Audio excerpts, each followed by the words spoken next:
Hai, Assalamualaikum warahmatullahi wabarakatuh. Perkenalkan, kami dari kelompok 1 yang beranggotakan Amelia Rahma Adian, Patika Ajahra, Citra Nurani Putri, Witri Mulyanti, Siti Alpina, dan Erlita, kelas 6A, Program Studi Pendidikan Matematika Universitas Singapura Bangsa Karawang. Kami akan menjelaskan proses pembuatan perangkat pembelajaran untuk memenuhi tugas ujian akhir semester mata kuliah Perencanaan Pembelajaran Matematika dengan dosen pengampu Ibu Alpa Gali Adi Rakasiwi, MPD. Nah, poin-poin yang akan kami bahas ada 6 poin. Yang pertama, proses pembuatan pekan efektif. Yang kedua, proses pembuatan program tahunan. Yang ketiga, proses pembuatan program semester. Yang keempat, proses pembuatan silabus. Yang kelima, proses pembuatan rancangan perencanaan pembelajaran atau RPP. Dan yang terakhir, proses pembuatan lembar kerja peserta didik atau LKPD. Nah, sekarang kita langsung saja ke pembahasan yang pertama, yaitu proses pembuatan pekan efektif. Sebelumnya, ada yang tahu apa itu pekan efektif? Jadi, pekan efektif adalah jumlah minggu yang bisa digunakan untuk melakukan proses pembelajaran secara efektif dalam satu semester sesuai dengan kalender pendidikan. Nah, sekarang manfaat penyusunan rincian pekan efektif. Yang pertama, sebagai pedoman untuk distribusi alokasi waktu pada penyusunan program tahunan dan program semester. Yang kedua, untuk menentukan hari-hari tidak efektif selama satu pekan. Yang ketiga, untuk mempermudah guru menyusun standar kompetensi dasar, dan pembuatan RPP. Yang terakhir, sebagai acuan waktu dalam penyampaian materi pembelajaran di kelas. Selanjutnya, format rincian pekan efektif. Yang pertama yaitu identitas pelajaran, di mana di dalamnya terdapat satuan pendidikan, mata pelajaran, kelas atau semester, dan tahun pelajaran. Kemudian yang kedua, perhitungan alokasi waktu. Untuk menentukan perhitungan alokasi waktu, kita perlu memperhatikan beberapa aspek. Yang pertama, jumlah bulan dalam tiap semester. Yang kedua, jumlah pekan dalam tiap semester. Yang ketiga, jumlah pekan dalam tiap bulan. Yang keempat, jumlah pekan tidak efektif dalam tiap semester. Yang kelima, jumlah pekan efektif dalam tiap semester. Yang keenam, jam pelajaran tiap pekan. Dan yang terakhir, jumlah jam pelajaran yang efektif. Yang ketiga, distribusi alokasi waktu. Distribusi alokasi waktu yaitu rencana pembagian waktu atau jam pelajaran untuk mengajarkan tiap kompetensi dasar yang telah disusun. Nah, selanjutnya kita punya contoh rincian pekan efektif mata pelajaran matematika kelas 7 yang semester ganjil. Nah, langsung saja kita ke proses pembuatannya. Di sini terdapat rincian pekan efektif kelas 7 semester genap. Sebelumnya kita tulis terlebih dahulu identitas pelajarannya. Satuan pendidikannya SMP Negeri Karawang, kemudian mata pelajarannya matematika kelas 7 semester genap, dan tahun pelajarannya 2020-2021. Nah, selanjutnya perhitungan alokasi waktu. Nah, untuk perhitungan alokasi waktu, kita memerlukan kalender pendidikan. Contoh, untuk bulan Januari, kita hitung jumlah pekannya yaitu ada 4 pekan. Nah, kita tulis 4 pekan. Kemudian, kita hitung pekan yang efektifnya. Pekan efektif itu kan tadi sudah dijelaskan, pekan yang efektif digunakan pembelajaran. Jadi yang tidak ada tanggal merahnya. Nah, kan dari tanggal 4 sampai tanggal 9 Januari itu merah. Jadi pekan itu tidak efektif. Maka pekan efektifnya ada 3.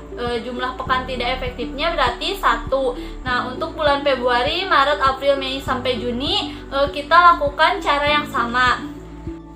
Untuk bulan Februari jumlah pekannya itu 4, jumlah pekan efektif 4, berarti jumlah pekan tidak efektifnya 0. Untuk bulan Maret jumlah pekannya ada 5, jumlah pekan efektifnya 4 dan jumlah pekan tidak efektifnya 1. Untuk bulan April jumlah pekannya ada 4, jumlah pekan efektifnya 3, jumlah pekan tidak efektifnya 1. Untuk bulan Mei jumlah pekannya ada 4, jumlah pekan efektifnya 2 dan jumlah pekan tidak efektifnya 2. Dan bulan terakhir yaitu Juni, jumlah pekannya ada 5, jumlah pekan efektifnya 4 dan jumlah pekan tidak efektifnya 1. Nah, didapatlah jumlah pekannya itu ada 26 dan jumlah pekan yang efektifnya ada 20, jumlah pekan tidak efektifnya ada 6.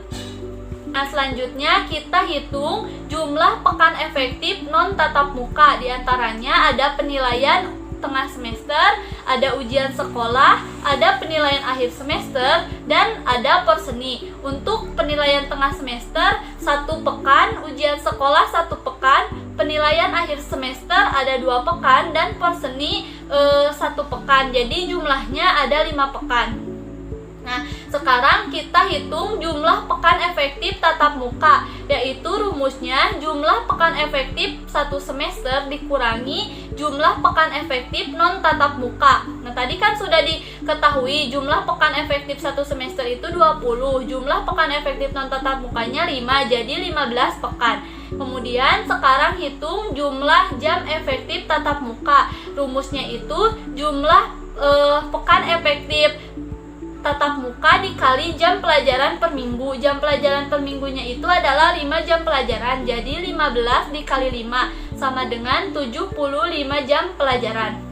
Selanjutnya distribusi alokasi waktu. Nah, untuk distribusi alokasi waktu akan dijelaskan lebih lanjut di dalam proses pembuatan program tahunan. Nah, cukup sekian yang bisa saya sampaikan. Selanjutnya akan dijelaskan oleh teman saya. Terima kasih. Saya Erlita dengan NPM 181063105018. Pada kesempatan ini saya ingin melanjutkan presentasi mengenai program tahunan atau PROTA. Berikut penjelasannya. Nah, selanjutnya di sini adalah pengertian dari program tahunan atau PROTA. Jadi PROTA itu merupakan rencana penetapan alokasi waktu selama 1 tahun untuk mencapai suatu tujuan. Nah, tujuannya ini ada pada standar kompetensi dan juga kompetensi dasar yang telah ditetapkan oleh pemerintah. Nah, penetapan alokasi waktu diperlukan agar seluruh kompetensi dasar yang ada dalam kurikulum itu seluruhnya dapat dicapai oleh siswa. Atau dengan kata lain, PROTA itu merupakan program umum setiap kelas yang dikembangkan oleh guru. Ada hal yang harus kita pahami bahwa pembuatan dari program tahunan ini dilakukan dan dikembangkan oleh guru itu sebelum tahun ajaran dimulai, karena program tahunan ini dijadikan sebagai pedoman dalam pembuatan program selanjutnya seperti program semester, program mingguan, program harian, silabus, bahkan dalam menentukan sistem penilaian. Nah, selanjutnya di sini apa sih tujuan dari pembuatan dari program tahunan atau PROTA?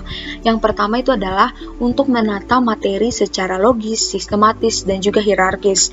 Lalu yang kedua ada mendistribusikan alokasi waktu untuk setiap pokok bahasan. Lalu yang ketiga itu adalah untuk mendorong proses pembelajaran menjadi lebih efektif dan juga lebih efisien. Dan yang empat yaitu adalah untuk memudahkan guru untuk mengetahui target kurikulum yang sudah ditentukan oleh pemerintah per pokok bahasannya itu dapat tercapai semuanya oleh siswa.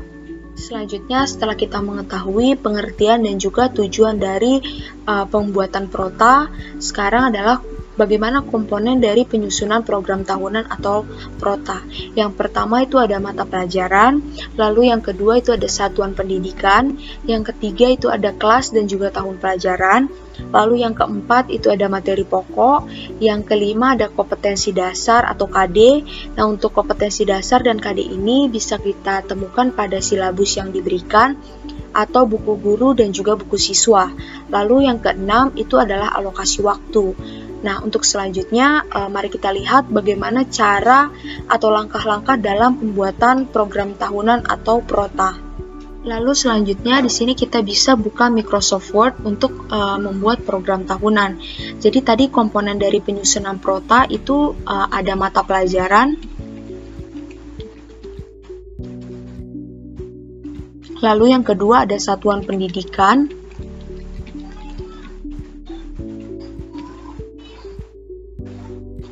lalu selanjutnya ada kelas dan juga tahun pelajaran. Nah, untuk mata pelajarannya bisa kita langsung tuliskan matematika. Lalu satuan pendidikannya adalah SMPN Karawang, kelas 7,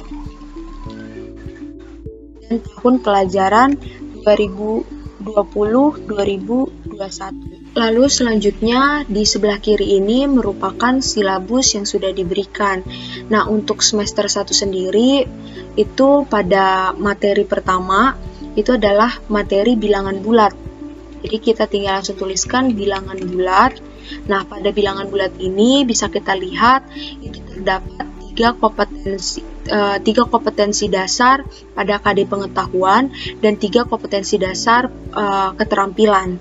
Jadi kita tinggal tuliskan pada bagian kolom kompetensi dasar 3.1. Di sini terlihat saya sudah menuliskan KD pada bilangan bulat. Selanjutnya pada bilangan bulat itu KD-nya sudah semua ditulis. Lalu selanjutnya materi himpunan. Nah, untuk himpunan ini juga bisa kita lihat pada silabus yang sudah diberikan dan kita tinggal mengketikkan tiap-tiap kompetensi dasarnya.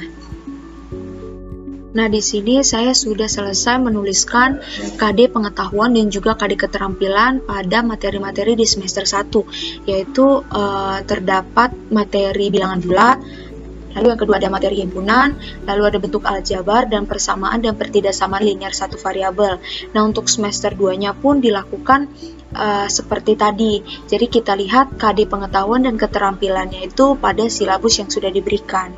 Nah, di sini dapat dilihat saya sudah mengketikkan komponen penyusun dari program tahunan, yaitu tadi ada mata pelajaran, satuan pendidikan, kelas, tahun pelajaran, lalu ada materi pokok, kompetensi dasar, dan juga alokasi waktu. Nah, untuk materi pokok ini dan juga kompetensi dasar, saya sudah mengketikkan materi-materi dan juga KD pada semester 1 dan juga semester 2. Nah, untuk alokasi waktunya itu tadi sudah dijelaskan sebelumnya. Untuk semester 1 sendiri itu ada 85 jam pelajaran. Dan untuk semester 2 itu ada 75 jam pelajaran. Nah, selanjutnya di sini kita akan mengisi alokasi waktunya. Nah, untuk alokasi waktunya ini cara mengisinya itu berdasarkan tingkat kesulitan dari materi tersebut. Misalkan untuk bilangan bulat pada KD 3.1 menurut saya ini merupakan materi yang tidak begitu sulit jika dipelajari oleh siswa. Jadi menurut saya untuk 7 mata pelajaran itu akan cukup untuk mempelajarinya.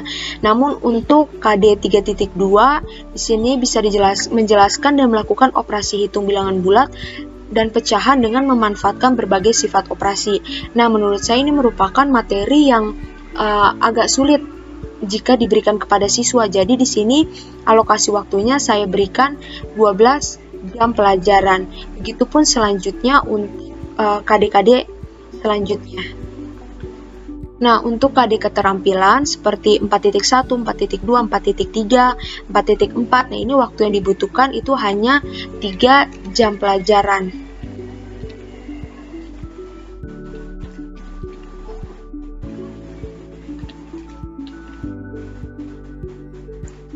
Nah, di sini untuk bilangan bulat, jika dijumlah, ini akan memerlukan waktu 35 jam pelajaran. Untuk himpunan, itu memerlukan waktu 15 jam pelajaran. Untuk aljabar, itu memerlukan waktu 20 JP, dan persamaan dan pertidaksamaan itu 20 JP. Nah, ini jika dijumlah yaitu totalnya adalah 85 jam pelajaran. Begitu halnya juga untuk semester 2. Jadi alokasi waktunya ini ditentukan berdasarkan tingkat kesulitan dari materi tersebut. Untuk semester 2-nya pada materi perbandingan itu membutuhkan waktu 20 JP, aritmatika sosial 10 JP, garis sudut itu 15 JP, segitiga dan segi 4 20 JP, dan penyajian data 10 JP. Jadi pada semester 2 ini jika dijumlah ini totalnya menjadi 75 jam pelajaran. Jadi dalam pembuatan alokasi waktu ini pada program tahunan berdasarkan pada tingkat kesulitan materi yang akan diterima oleh siswa. Sekian yang dapat saya sampaikan mengenai program tahunan, kurang atau lebihnya mohon maaf. Terima kasih. Setelah kita membuat pekan efektif dan program tahunan, maka dilanjutkan dengan membuat program semester. Program semester adalah program yang berisikan garis-garis besar mengenai hal-hal yang hendak dilaksanakan dan dicapai dalam semester tersebut. Nah, di sini format rincian program semesternya terdapat dua. Yang pertama yaitu untuk identitas program semester. Yang pertama terdapat satuan pendidikan, yang kedua terdapat mata pelajaran, yang ketiga yaitu kelas dan semester, yang keempat tahun pelajaran, dan terakhir yaitu jumlah jam per pekannya. Yang kedua yaitu identitas untuk tabel program semester. Yang pertama terdapat nomor, yang kedua terdapat kompetensi dasar, yang ketiga terdapat materi pokok, yang keempat alokasi waktu, yang kelima yaitu bulan untuk satu semester, yang keenam yaitu keterangan. Di sini saya akan memberikan contoh program semester untuk kelas 7 semester genap. Nah, seperti inilah tabel untuk program semester, di mana format untuk program semester ini dapat disesuaikan. Yang pertama yaitu di sini terdapat identitas dari program semester, di mana identitas ini sudah terdapat pada pekan efektif. Yang pertama yaitu terdiri dari satuan pendidikan yaitu SMP dengan mata pelajaran matematika untuk kelas 7 semester genap tahun ajaran 2020 sampai dengan 2021 dengan jumlah jam per pekannya yaitu 5 jam pelajaran. Nah, selanjutnya yaitu format untuk tabel program semesternya. Yang pertama terdapat nomor, yang kedua terdapat kompetensi dasar, yang ketiga materi pokok, yang keempat alokasi waktu, yang kelima yaitu bulan pada semester genap, di mana semester genap itu dimulai pembelajarannya pada bulan Januari sampai dengan Juni, dan di sini terdapat penulisan untuk tiap pekannya yang terdapat pada bulan-bulan tersebut. Lalu selanjutnya yaitu keterangan, yaitu untuk menunjukkan hari libur per pekannya.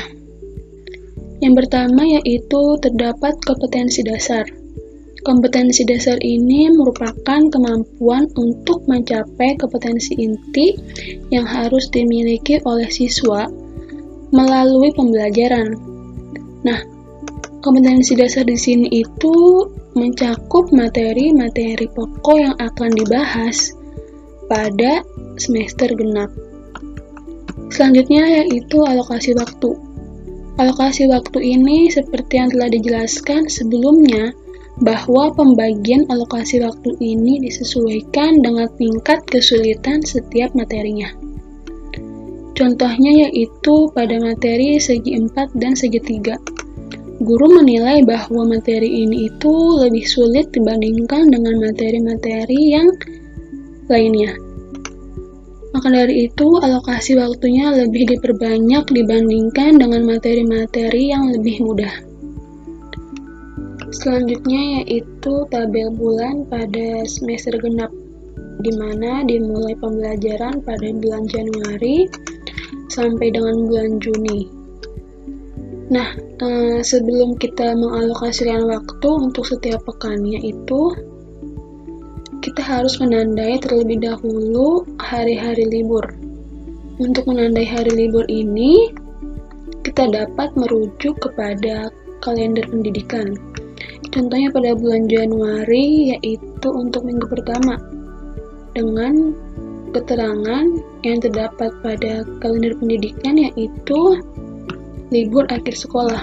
Maka di sini kita dapat menandai dengan warna kuning atau dengan warna-warna lainnya.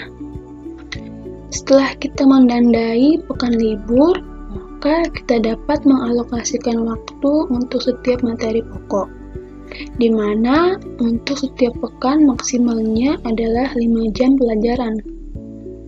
Jika terdapat alokasi waktu dengan pembahasan yang melebihi 5 jam pelajaran, maka kita dapat melanjutkannya untuk pekan depan.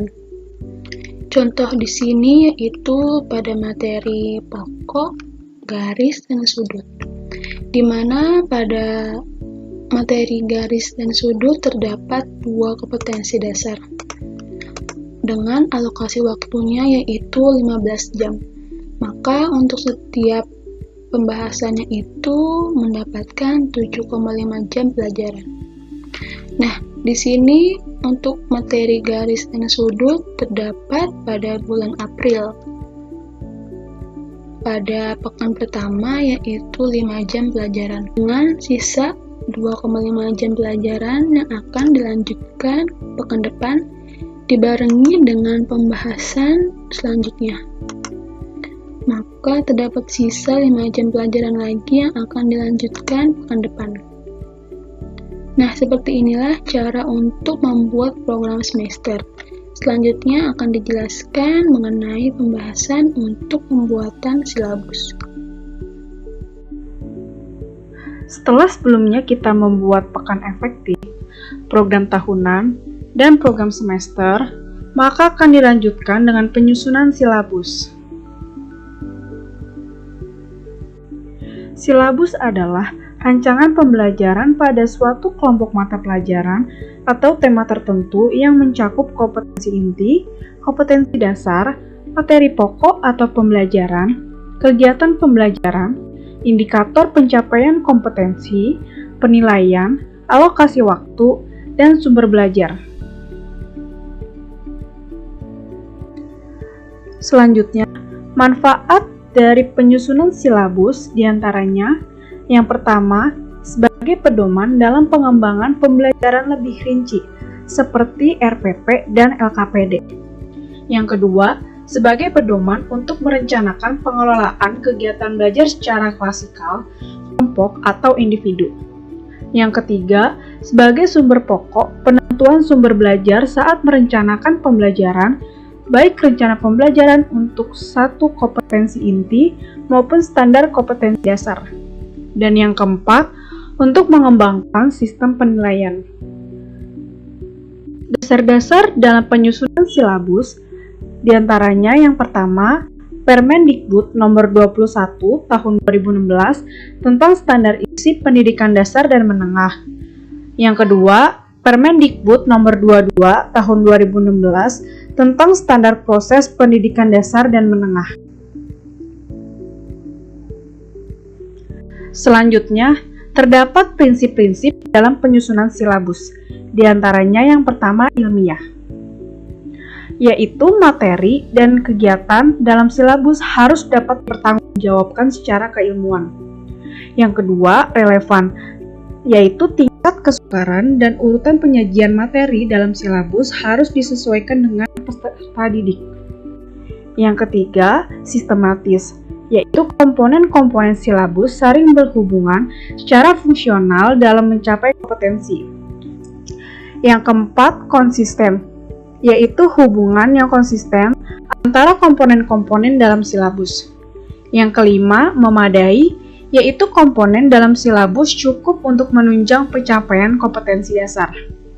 Yang keenam, aktual dan konseptual, yaitu cakupan komponen silabus harus memperhatikan perkembangan ilmu, teknologi, dan seni dalam kehidupan nyata dan peristiwa yang benar-benar terjadi. Yang ketujuh, fleksibel, yaitu keseluruhan komponen silabus dapat mengakomodasi keragaman peserta didik, pendidik, serta dinamika perubahan yang terjadi di sekolah dan tuntutan masyarakat.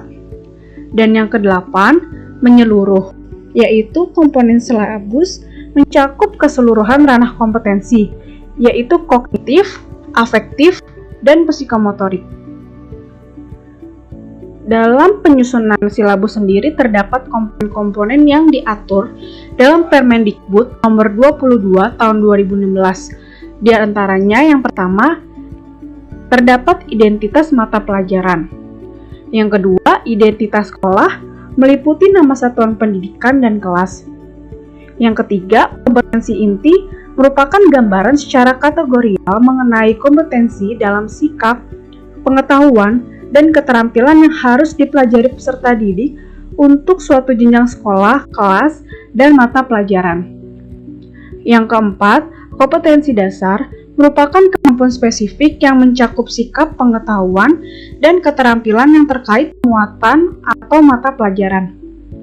Yang kelima, materi pokok memuat fakta, konsep, prinsip, dan prosedur yang relevan, dan ditulis dalam bentuk butir-butir sesuai dengan rumusan indikator pencapaian kompetensi atau IPK. Yang keenam, pembelajaran, yaitu kegiatan yang dilakukan oleh pendidik dan peserta didik untuk mencapai kompetensi yang diharapkan. Ketujuh, penilaian merupakan proses pengumpulan dan pengolahan informasi untuk menentukan pencapaian hasil belajar peserta didik. Yang kedelapan, alokasi waktu sesuai dengan jumlah jam pelajaran dalam struktur kurikulum untuk satu semester atau 1 tahun. Dan yang terakhir yaitu sumber belajar, dapat berupa buku, media cetak dan elektronik, alam sekitar, atau sumber belajar yang relevan. Setelah kita mengetahui apa saja komponen-komponen yang terdapat dalam silabus, selanjutnya kita langsung menyusun silabus dalam Word. Inilah salah satu perangkat silabus yang sudah saya susun sebelumnya, terdiri dari seprasangka D3.3 dan 4.3. Di sini saya mengambil contoh materi persamaan dan tidak persamaan linear satu variabel. Langkah-langkah dalam penyusunan isinya terdiri dari yang pertama, yaitu identitas mata pelajaran. Di sini kita mengambil contoh mata pelajaran matematika. Selanjutnya, kita akan menentukan satuan pendidikan, kelas, dan semester. Di sini kita mengambil SMP Negeri Karawang pada kelas 7 semester 1. Selanjutnya, pada langkah ketiga, kita akan mengisi kompetensi inti. Kompetensi inti atau KI ini sendiri bisa kita lihat dari Permendikbud nomor 35 tahun 2018 atau terdapat juga pada buku guru matematika kelas 7. Di mana pada kompetensi inti ini sendiri terdiri dari 4 komponen. Selanjutnya pada langkah keempat yaitu pengisian kompetensi dasar, sama seperti sebelumnya pada pengisian kompetensi inti atau KI, kita juga dapat melihat KD pada Permendikbud atau pada buku guru. Pada materi persamaan dan pertidaksamaan linear satu variabel ini sendiri terdapat 2 kompetensi dasar, yaitu 3.3 menyelesaikan persamaan dan tidak persamaan linear satu variabel, dan 4.3 membuat dan menyelesaikan model matematika dan masalah nyata yang berkaitan dengan persamaan dan pertidaksamaan linear satu variabel. Langkah selanjutnya yaitu menentukan alokasi waktu untuk KD 3.3 dan 4.3 memerlukan waktu berapa jam pelajaran. Nah, dalam Promes kita sudah susun sebelumnya pada materi kelas 10 semester 1, materi persamaan dan pertidaksamaan linear satu variabel, yaitu menghasilkan waktu 15 jam pelajaran. Di sini kita menentukan 15 jam pelajaran terdiri dari 3 pertemuan. Nah, masing-masing pertemuan ini terdiri dari 5 jam pelajaran. Untuk 3 jam pelajaran pengetahuan dan 2 jam pelajaran keterampilan. Langkah selanjutnya yaitu kita akan menentukan sumber belajar. Karena disusunnya silabus ini kita menggunakan pembelajaran daring, maka sumber belajar yang akan kita gunakan tidak hanya terpaku pada buku, melainkan juga pada video pembelajaran yang terkait dengan persamaan dan pertidaksamaan linear satu variabel, serta media pembelajaran juga yang akan dibuat oleh guru dalam pembelajaran daring pada materi persamaan dan pertidaksamaan linear satu variabel.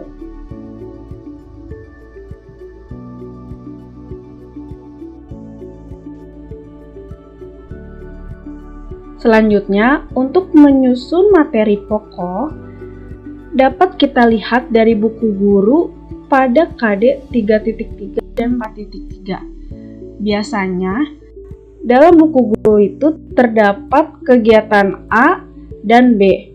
Kegiatan A ini mencakup pada KD 3.3 yaitu pengetahuan, dan pada kegiatan B biasanya mencakup 4.3 yaitu keterampilan.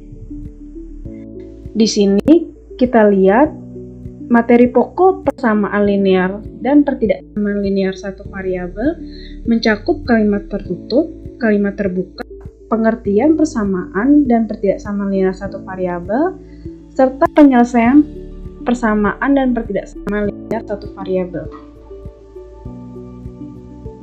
Kemudian, pada bagian pengembangan kegiatan pembelajaran, di sini kita menggunakan konsep 5M, yaitu mengamati, menanya, mengeksplorasi, mengasosiasi, dan mengkomunikasikan. Nah, sebelum kita memasuki dalam penyusunan ini, kita akan mempelajari terlebih dahulu apa dari komponen 5M tersebut. Pengembangan pembelajaran pada silabus kurikulum 2013 menggunakan pendekatan saintifik. Pendekatan ini terdiri dari 5M. Di antaranya, yang pertama mengamati. Mengamati dapat dilakukan antara lain melalui kegiatan mencari informasi, melihat, mendengar, membaca, dan menyimak. Yang kedua yaitu menanya. Menanya dapat dilakukan melalui kegiatan diskusi, kerja kelompok, atau diskusi kelas. Selanjutnya yang ketiga mencoba. Mencoba ini sendiri dapat dilakukan melalui membaca, mengamati aktivitas, kejadian atau objek tertentu, memperoleh informasi, mengolah data, dan menyajikan hasil dalam bentuk tulisan atau gambar. Yang keempat, mengasosiasi. Mengasosiasi dapat dilakukan melalui kegiatan menganalisis data, mengelompokkan, membuat kategori, menyimpulkan, dan memprediksi atau mengestimasi. Dan yang kelima yaitu mengkomunikasikan. Mengkomunikasikan ini sendiri dapat dilakukan dengan presentasi, membuat laporan, dites dalam pengujian, atau unjuk kerja. Setelah kita mengetahui apa saja dari masing-masing kegiatan yang dapat dilakukan pada 5M ini, selanjutnya kita akan mengaplikasikan pada materi persamaan dan pertidaksamaan linear. Kegiatan pertama yaitu mengamati. Di sini siswa akan mengamati gambar, foto, atau video secara langsung atau peristiwa yang benar-benar terjadi berkaitan dengan materi persamaan dan pertidaksamaan linear satu variabel. Yang kedua, mencermati pengubah kalimat menjadi suatu persamaan. Selanjutnya, mencermati bagaimana memanfaatkan penggunaan garis bilangan sebagai alat bantu dalam menyelesaikan persoalan pertidaksamaan linear satu variabel. Kegiatan selanjutnya yaitu menanya. Guru akan mengarahkan siswa bertanya sebagai kejadian perubahan pada materi persamaan dan perbedaan linear satu variabel. Siswa termotivasi untuk menanyakan bagaimana hubungan antar kalimat terbuka dan tertutup, tentang cara membuat model matematika menjadi persamaan dan perbedaan linear satu variabel, menanyakan tentang hubungan sifat-sifat ketidaksamaan dengan pertidaksamaan linear satu variabel, dan tentang perbedaan persamaan dan pertidaksamaan linear satu variabel. Kegiatan selanjutnya mengeksplorasi. Siswa akan menggali informasi mengenai bagaimana mengidentifikasi variabel. Di sini siswa akan menentukan keselesaian persamaan linear, koefisien variabel 1 atau tidak sama dengan 1, penerapan persamaan atau pertidaksamaan linear satu variabel dalam kehidupan sehari-hari, menentukan penyelesaian suatu pertidaksamaan linear satu variabel serta simbol-simbol yang akan digunakan di dalamnya, dan menggali informasi mengenai cara pembuatan model matematika dalam situasi nyata. Kegiatan selanjutnya yaitu mengasosiasi atau menalar. Di sini siswa akan menganalisis permasalahan sehari-hari berkaitan dengan materi persamaan atau pertidaksamaan linear satu variabel. Siswa juga akan menganalisis kalimat terbuka dan tertutup.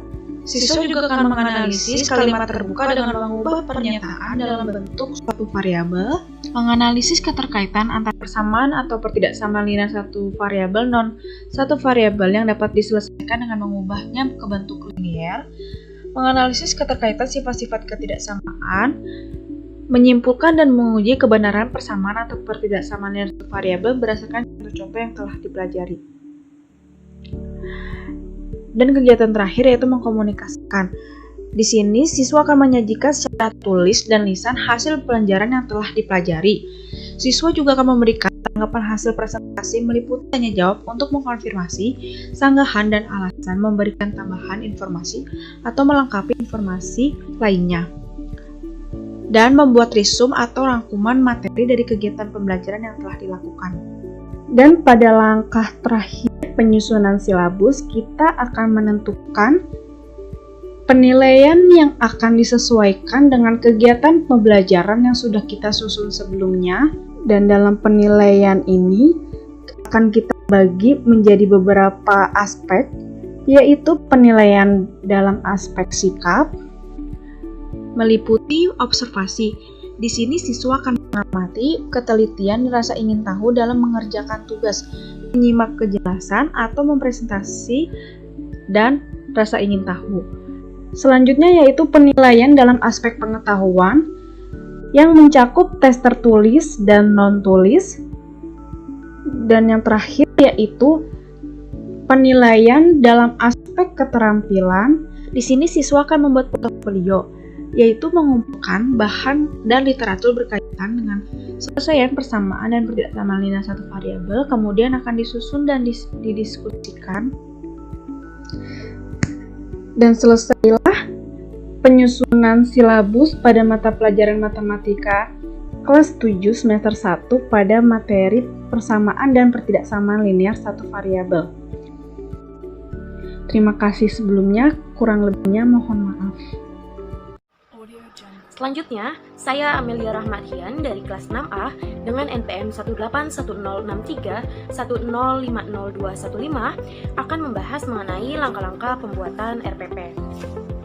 Yang pertama, kita harus mengetahui terlebih dahulu apa sih RPP itu. Nah, rencana pelaksanaan pembelajaran atau biasa disingkat dengan RPP adalah rencana kegiatan pembelajaran tatap muka untuk satu pertemuan atau lebih. RPP dikembangkan dari silabus untuk mengarahkan kegiatan pembelajaran peserta didik dalam upaya mencapai kompetensi dasar atau biasa disingkat dengan KD. Nah, ini berdasarkan Permendikbud nomor 22 tahun 2016. Selanjutnya adalah tujuan dan manfaat RPP. Selain kita harus mengetahui definisi dari RPP itu sendiri, kita juga harus mengetahui terlebih dahulu apa tujuan dan manfaat dari RPP itu. Yang pertama adalah tujuan dari RPP. Yang pertama, memberikan landasan pokok bagi pendidik dan peserta didik dalam mencapai kompetensi dasar dan indikator yang telah ditetapkan. Nah, kompetensi dasar dan indikator ini yaitu yang telah dituliskan atau yang telah dicantumkan dalam silabus. Yang kedua adalah memberi gambaran mengenai acuan kerja jangka pendek dalam setiap pertemuan pembelajaran. Yang ketiga, mempermudah pendidik dalam melaksanakan pembelajaran. Dan yang terakhir adalah melihat, mengamati, menganalisis, dan memprediksi program pembelajaran sebagai acuan kerja yang logis dan sistematis. Kemudian, manfaat dari RPP adalah sebagai pedoman atau acuan bagi pendidik dalam melaksanakan kegiatan pembelajaran agar lebih sistematis, terarah, dan pembelajaran untuk mencapai tujuan yang telah ditetapkan.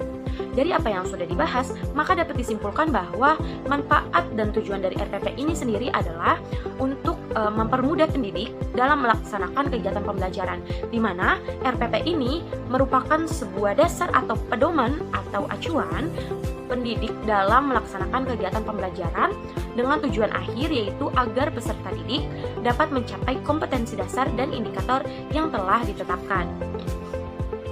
Selanjutnya adalah prinsip-prinsip penyusunan RPP. Yang pertama adalah spesifik. Maksud dari spesifik di sini, seperti yang sudah dibahas sebelumnya, bahwa RPP ini merupakan penjabaran dari silabus. Oleh karena itu, RPP harus menyentuh langsung pengalaman peserta didik. Di mana pengalaman ini yaitu pengalaman belajar peserta didik yang diorganisir melalui langkah-langkah nyata dan spesifik. Jadi RPP ini harus menyentuh langsung dengan pengalaman peserta didik, kemudian diorganisir langkah-langkahnya yang nyata dan spesifik. Terus kemudian yang kedua adalah operasional. Maksud dari operasional di sini adalah RPP yang disusun harus mudah dan dapat diukur dan juga dapat dilaksanakan. Oleh karena itu, dalam menetapkan setiap komponen RPP harus memperhatikan kondisi dan ketersediaan bahan atau sumber belajar. Jadi, dalam penyusunan RPP ini harus juga memperhatikan sarana dan prasarana yang terdapat dari sekolah itu sendiri. Kemudian yang ketiga adalah sistematis dan relevan. Komponen-komponen RPP yang telah ditetapkan harus disusun secara sistematis. Artinya, dari komponen-komponen RPP yang telah ditetapkan dari berbagai peraturan, kemudian komponen tersebut harus disusun secara sistematis dan relevan. Kemudian yang keempat adalah berpusat pada potensi, perkembangan, kebutuhan, dan kepentingan peserta didik dan lingkungannya. Artinya bahwa peserta didik memiliki potensi sentral untuk mengembangkan kompetensinya, baik kompetensi spiritual, kompetensi sosial, kompetensi pengetahuan, dan kompetensi keterampilan, yang nantinya hal-hal tersebut akan diaplikasikan dalam lingkungan masyarakat. Kemudian yang terakhir adalah jangka pendek. Maksud dari jangka pendek di sini adalah RPP digunakan hanya untuk satu pertemuan saja atau maksimal 3 kali pertemuan. Selanjutnya adalah berdasarkan Surat Edaran Permendikbud nomor 14 tahun 2019 tentang penyederhanaan RPP, dikatakan bahwa terdapat 3 komponen inti di mana komponen lainnya bersifat lengkap dan dapat dipilih secara mandiri. Nah, jadi ada 3 komponen inti dalam penyusunan RPP di mana komponen-komponen lainnya merupakan komponen pelengkap. Nah, 3 komponen ini terdiri dari yang pertama tujuan belajar, yang kedua kegiatan pembelajaran, yang ketiga adalah penilaian. Selanjutnya adalah komponen-komponen RPP. Nah, komponen-komponen RPP di sini berdasarkan prinsip RPP atau prinsip penyusunan RPP, dari komponen-komponen yang sudah ditetapkan harus disusun secara sistematis dan relevan. Nah, berdasarkan Permendikbud nomor 22 tahun 2016 mengenai standar proses menyebutkan bahwa kompetensi dari RPP adalah sebagai berikut. Yang pertama adalah identitas atau nama satuan pendidikan, nah identitas sekolah. Yang kedua mata pelajaran, ketiga kelas atau semester, 4 materi pokok, 5 alokasi waktu, keenam tujuan pembelajaran, yang ketujuh model dan sumber pembelajaran, yang kedelapan langkah-langkah pembelajaran yang memuat PPK, literasi dan HOTS, dan yang terakhir adalah penilaian hasil pembelajaran. Nah, dari komponen-komponen ini nantinya akan disusun secara sistematis dan juga relevan. Selanjutnya adalah yang terpenting langkah-langkah penyusunan RPP. Yang pertama adalah mengkaji SKL, KIKD, indikator, dan silabus untuk mendalami capaian kompetensi serta mengidentifikasi peluang aktivitas pembelajaran. Jadi hal yang pertama yang harus dilakukan adalah mengkaji terlebih dahulu SKL, KI, dan KD yang sudah dibuat ya. Yang kedua adalah menentukan identitas RPP. Ya tadi identitas RPP itu ada identitas sekolah, materi pokok, dan yang lain-lainnya. Yang ketiga adalah merumuskan tujuan pembelajaran, di mana tujuan pembelajaran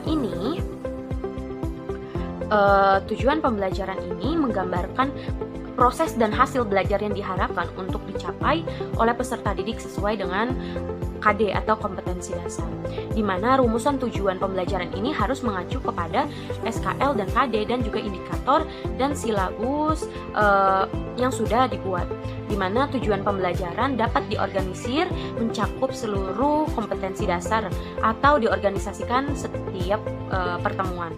Nah, yang keempat adalah menentukan metode pembelajaran dan sumber pembelajaran, di mana dalam menentukan metode pembelajaran ini yaitu sebuah cara untuk mencapai tujuan pembelajaran, ya tadi tujuan pembelajaran yang sesuai dengan SKL, KI, dan KD, di mana yang nantinya akan diimplementasikan dalam kegiatan nyata. Kemudian sumber belajar di sini yaitu mengacu pada tujuan pembelajaran dan kegiatan pembelajaran. Jadi kita harus mengetahui dulu terlebih dahulu tujuan pembelajarannya itu apa. Nah, nanti sumber belajarnya menyesuaikan. Yang kelima adalah menguraikan kegiatan pembelajaran yang meliputi kegiatan pendahuluan, kegiatan inti, dan kegiatan penutup, di mana kegiatan pendahuluan ini memuat PPK, kegiatan inti memuat literasi, dan kegiatan penutup memuat HOTS, di mana pendahuluan ini menggambarkan upaya pembangkitan motivasi peserta didik, memfokuskan perhatian peserta didik untuk berpartisipasi aktif dalam proses pembelajaran. Kemudian pada kegiatan inti, di mana pada kegiatan inti ini yaitu proses pembelajaran untuk mencapai kompetensi dasar. Nah, yang terakhir adalah kegiatan penutup. Kegiatan penutup yaitu kegiatan untuk mengakhiri pembelajaran, baik kegiatan dari guru ataupun peserta didik itu sendiri. Nah, selanjutnya adalah yang terakhir, mengembangkan penilaian yang meliputi penilaian sikap, pengetahuan, dan keterampilan, di mana penilaian ini dikembangkan mengacu pada indikator yang telah dirumuskan sebelumnya, yaitu bisa dilihat pada silabus, kemudian menggambarkan prosedur dan instrumen penilaian pada saat proses pembelajaran dan hasil pembelajaran, kemudian menggambarkan pedoman peskoran, dan yang terakhir menggambarkan strategi untuk melakukan tindak lanjut, apakah harus ada yang dievaluasi atau tidak. Jadi selama melaksanakan kegiatan pembelajaran, guru juga harus mengidentifikasi atau memperhatikan setiap peserta didik ketika kegiatan belajar mengajar berlangsung. Kemudian selanjutnya adalah akan diberikan contoh dari pembuatan RPP. Dan ini merupakan contoh dari RPP atau rencana pelaksanaan pembelajaran. Nah, di sini terdapat identitas dari komponen-komponen RPP, di mana terdiri dari sekolah, mata pelajaran, kelas atau semester, materi pokok, dan alokasi waktu. Nah, dari identitas-identitas ini, kalian dapat isi dengan sesuai dengan kebutuhan kalian. Kemudian, ada tujuan pembelajaran. Tujuan pembelajaran ini yaitu disusun secara sistematis dan relevan berdasarkan pengkajian SKL, KD, dan indikator yang terdapat dalam silabus. Kemudian muncullah 3 tujuan pembelajaran seperti yang tertera di layar. Kemudian terdapat model pembelajaran dan sumber belajar. Model pembelajaran dan sumber belajar ini disusun sesuai dengan tujuan pembelajaran yang akan dicapai, sehingga terciptalah model pembelajaran yang digunakan, yaitu model pembelajaran Creative Problem Solving atau biasa disingkat CPS, dan sumber belajarnya adalah buku paket matematika dan video pembelajaran, dengan harapan model pembelajaran dan sumber belajar ini dapat membantu atau dapat terwujudnya tujuan pembelajaran secara efektif. Kemudian, kegiatan pembelajaran, di mana kegiatan pembelajaran ini terdapat kegiatan pendahuluan, kegiatan inti, dan kegiatan penutup. Yang pertama adalah kegiatan pendahuluan. Kegiatan pendahuluan ini mencangkup PPM, di mana terdapat 4 poin. Poin yang pertama yaitu orientasi, di mana pada poin orientasi ini guru membuka pembelajaran dengan salam dan doa. Artinya guru membuka pembelajaran yang akan dimulai. Selanjutnya, siswa diperintahkan untuk mengisi link absen yang telah dibagikan.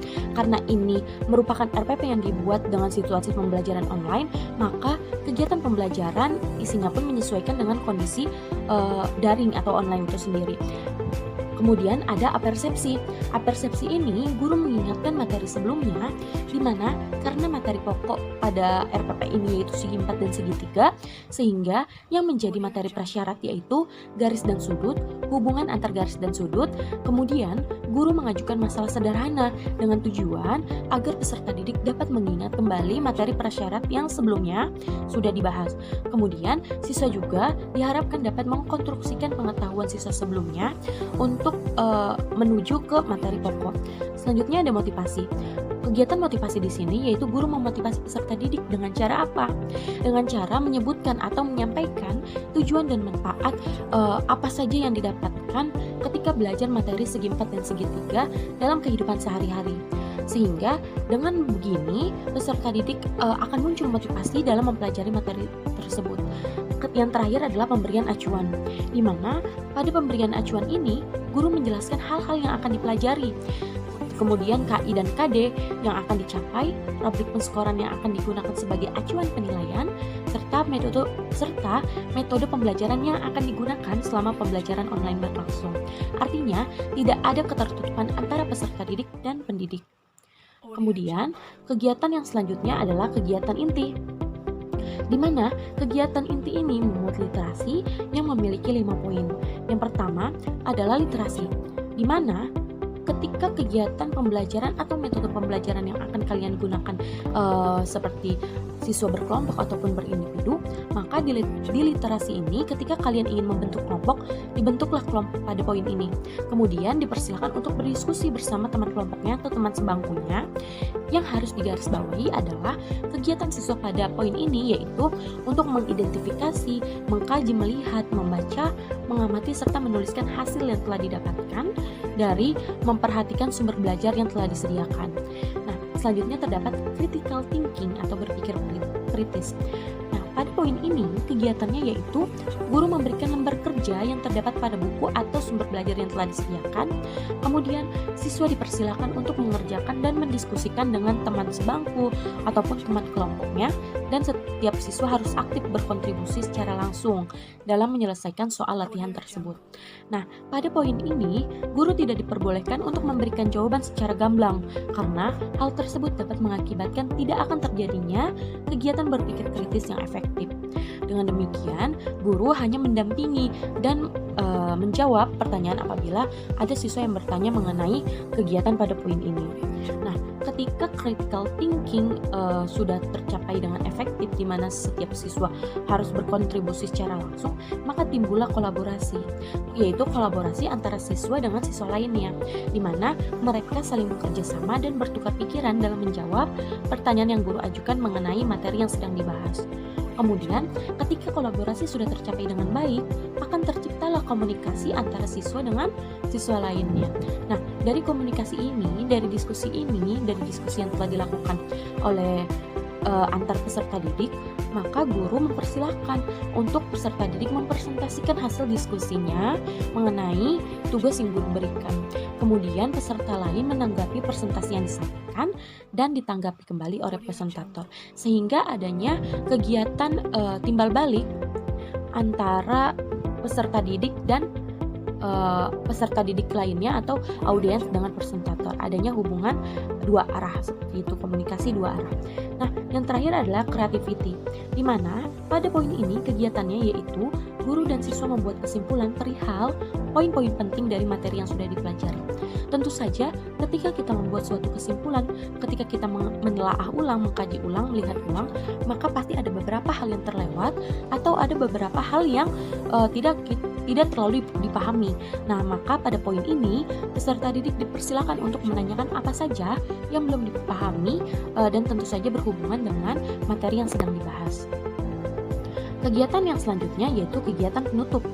Pada kegiatan penutup ini ada dua kegiatan, di mana kegiatan yang dilakukan siswa dan kegiatan yang dilakukan guru. Di mana kegiatan siswa yaitu membuat kesimpulan mengenai hal-hal penting selama mengikuti pembelajaran, Dan tentu saja pada kegiatan siswa ini siswa sudah memahami dengan sepenuhnya, karena ketika siswa belum memahami dengan sepenuhnya akan ditanyakan pada poin creativity. Nah, selanjutnya kegiatan guru yaitu memandu siswa dalam membuat kesimpulan, artinya guru sebagai fasilitator ya. Kemudian memberikan apresiasi kepada siswa yang sudah mengikuti kegiatan belajar mengajar sehingga selesai, serta memberitahu materi selanjutnya yang akan dibahas.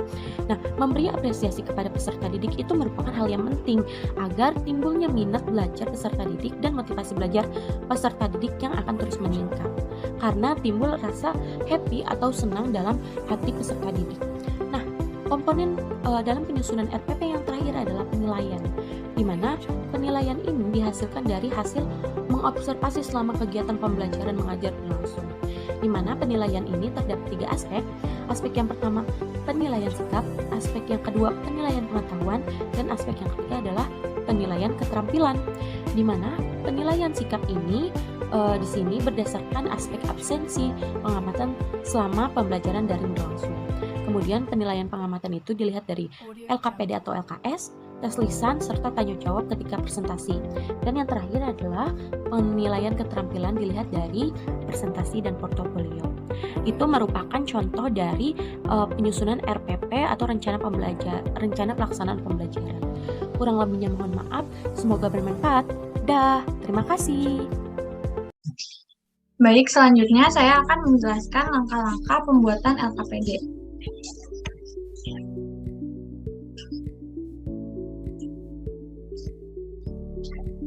Lembar kerja peserta didik atau LKPD dapat berupa panduan untuk latihan, pengembangan aspek kognitif, maupun panduan untuk pengembangan semua aspek pembelajaran dalam bentuk panduan eksperimen.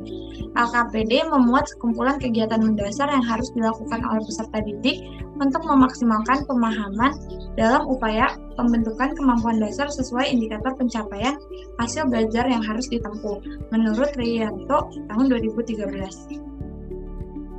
Nah, untuk menyusun perangkat pembelajaran berupa LKPD ini sendiri, menurut Depdiknas itu paling tidak LKPD itu harus memuat yang pertama judul, yang kedua kompetensi dasar yang akan dicapai, yang ketiga waktu penyelesaian, keempat itu peralatan atau bahan yang perlu diperlukan untuk menyelesaikan tugas, kelima itu informasi singkat, enam itu langkah kerja, ketujuh tugas yang harus dilakukan, dan yang kedelapan laporan yang harus dikerjakan. Jadi ada 8 komponen yang wajib ada di dalam LKPD itu sendiri. Langkah-langkah persiapan LKPD dijelaskan juga dalam Depdiknas. Yang pertama itu ada analisis kurikulum. Analisis ini dilakukan dengan memperhatikan materi pokok, pengalaman belajar peserta didik, dan kompetensi belajar peserta didik. Yang kedua, menyusun peta kebutuhan LKPD. Peta kebutuhan LKPD berguna untuk mengetahui jumlah kebutuhan LKPD dan urutan LKPD yang akan dibuat. Yang selanjutnya menentukan judul-judul LKPD. Judul LKPD harus sesuai dengan KD, materi pokok, dan pengalaman belajar siswa. Yang selanjutnya itu yang terakhir penulisan LKPD. Nah, penulisan LKPD itu langkah-langkahnya yang pertama perumusan KD yang harus dikuasai, 2 menentukan alat penilaian, 3 penyusunan materi dari berbagai sumber, 4 memperhatikan struktur LKPD yang meliputi yang sudah dijelaskan di slide sebelumnya, yaitu 8 komponen yang harus ada di dalam LKPD. Hal-hal yang harus diperhatikan dalam pembuatan LKPD itu ada dari segi penyajian materi dan segi penampilan. Untuk dari segi penyajian materi, yang pertama, judul lembar kerja harus sesuai dengan materinya. Yang kedua, materi harus sesuai dengan perkembangan peserta didik. Seperti bagaimana yang tadi sudah dijelaskan sebelumnya, dilakukan analisis kurikulum. Yang selanjutnya, materi disajikan secara sistematis dan logis. Yang keempat, materi disajikan secara sederhana dan jelas. Yang kelima, menunjang keterlibatan dan kemauan peserta didik untuk ikut aktif. Yang selanjutnya dari segi tampilan. Pertama, penyajian sederhana, jelas, dan mudah dipahami. Karena LKPD ini harus membuat siswa tertarik untuk mengerjakannya, sehingga dibuat jelas, jelas, sederhana, dan mudah dipahami oleh siswa. Yang kedua, gambar dan grafik sesuai dengan konsepnya. Yang ketiga, tata letak gambar, tabel pertanyaan harus tepat. Yang keempat, judul, keterangan, instruksi, pertanyaan harus jelas. Dan yang terakhir, mengembangkan minat dan mengajak peserta didik untuk berpikir. Selanjutnya, saya akan menjelaskan tutorial pembuatan LKPD. Baik, yang selanjutnya kita masuk ke komponen yang ketujuh, yaitu tugas yang harus dilakukan. Nah, di sini saya telah mencantumkan tugas-tugas dalam LKPD yang sudah saya buat mengenai bentuk aljabar. Pada kegiatan 1, tugasnya mengenal bentuk aljabar. Di sini siswa diberikan gambar sebuah buku dengan bentuk aljabar 1, keterangan 1 buku. Lalu diberikan gambar 1 kotak buku dengan bentuk aljabarnya X. Nah, di sini dibentuk pemahaman siswa untuk bentuk aljabar itu sendiri terlebih dahulu. Nah, selanjutnya 1 kotak buku dengan 2 buku di bentuk aljabarnya dituliskan X plus 2. Dan untuk soal nomor 4 dan 5 itu siswa diminta untuk menjawabnya dengan melihat contoh yang sudah ada di 3 nomor pertama. Lalu setelah itu dari hasil pengamatan mengenali bentuk aljabar di atas, siswa diminta untuk menuliskan hasil pengamatan yang dipahami, seperti yang di sini laporan yang harus dikerjakan. Yang selanjutnya kegiatan 2, pengertian variabel, koefisien, konstanta, suku dan suku sejenis. Dan di sini diberi sebuah bentuk aljabar 2x plus 4 dan ditunjukkan mana yang koefisien, mana yang variabel, dan mana yang disebut konstanta. Dari ilustrasi tersebut, siswa diminta untuk mengungkapkan pendapatnya apa yang dimaksud dengan koefisien, variabel, dan konstanta. Yang selanjutnya, setelah siswa diberi pemahaman tentang apa itu koefisien, variabel, dan konstanta, lalu siswa diperkenalkan untuk suku, mengenal suku. Nah, di sini diberikan juga contohnya 2x plus 4, 2x itu 1 suku dan 4 itu 1 suku yang berbeda lagi. Nah, kelompokan suku-suku sejenis. Di sini diberikan 3 soal siswa untuk mengelompokkan suku-suku sejenis. Nah, setelah siswa berhasil menjawab dan mengenali pemahaman tentang suku-suku sejenis, di bawahnya diberikan pertanyaan, jadi apa yang dimaksud dengan suku dan suku sejenis untuk menilai pemahaman siswa. Selanjutnya kegiatan yang ketiga, penjumlahan dan pengurangan aljabar. Di sini diberikan tabel untuk menyusun konsep penjumlahan dan pengurangan aljabar. Dengan contoh-contoh pada soal nomor 1, 2, dan 3, pada soal nomor 1 dan 2, diharapkan siswa bisa mengerjakan soal-soal yang selanjutnya. Lalu, seperti soal-soal yang sebelumnya, di akhir soal diberikan kolom untuk siswa berpendapat tentang bagaimana pemahaman yang mereka dapatkan terkait kegiatan 3 ini. Nah, selanjutnya kegiatan 4 ada perkalian aljabar. Di sini juga diberikan tabel untuk menyusun konsep pemahaman tentang perkalian aljabar. Pada soal nomor 1, 2, dan 3 di sini diberikan contoh terlebih dahulu, dan untuk soal-soal selanjutnya siswa diminta untuk mengerjakannya sendiri, dan terakhir diberikan kolom untuk menulis kesimpulannya. Lalu di sini ada pembagian aljabar. Di sini siswa juga diberi pemahaman konsep untuk mengerjakan pembagian aljabar. Setelah itu siswa diberikan soal untuk uji coba, dan di terakhirnya diberi kolom untuk menuliskan kesimpulan. Dan yang terakhir latihan soal, siswa diberikan latihan soal setelah sebelum-sebelumnya itu diberi pemahaman materi. Di halaman terakhir ini ada latihan soal untuk menambah pemahaman siswa itu sendiri. Dan terakhir ada kolom penilaian. Dari LKPD yang sudah saya buat ini sudah memenuhi ke-8 komponen yang sebelumnya saya jelaskan dalam PowerPoint. Berikut pemaparan dari kelompok 1 mengenai langkah-langkah dalam pembuatan perangkat pembelajaran. Kurang lebihnya mohon maaf. Wassalamualaikum warahmatullahi wabarakatuh.